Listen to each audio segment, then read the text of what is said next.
vizuri.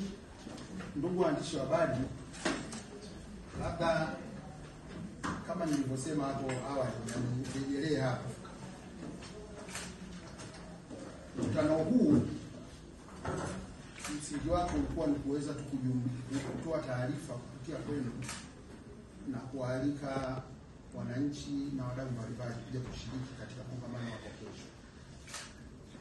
Na nimezungumza kwamba mada ya kwanza hapo kesho itajikita kuelezea maudhui na vipaumbele vya Dira 2050. Na swali mwaliuliza ni la msingi sana. Watu wengi wana kiu ya kutaka kujua kuna nini katika hiyo dira baada ya Mheshimiwa Rais kuizindua tarehe 17 Julai 2025. Watu wana kiu ya kutaka kujua kuna nini.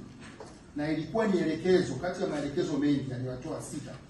Mojawapo aliyotoa Mheshimiwa Rais ilikuwa ni kwamba watu wapewe elimu ili waweze kushiriki kikamilifu na kwa madhubuti katika kutekeleza dira. Sasa kwa sababu dira yenyewe tutaiona hapo kesho katika mada ya kwanza inayosema maudhui na vipaumbele, nachelea sana kuanza kumfilisi mzungumzaji wa mada hii hapo kesho.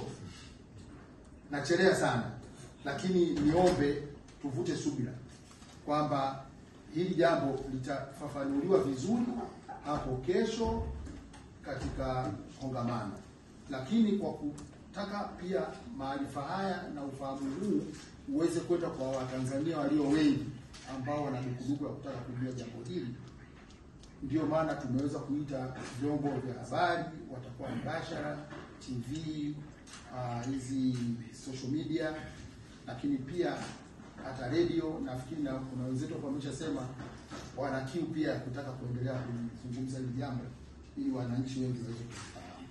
Kwa hiyo mimi niseme kiutaalamu nisimfilisi, naweza nikamaliza hapa kesho watu wasipate hamu hata kuja kusema sasa tutasikiliza nini.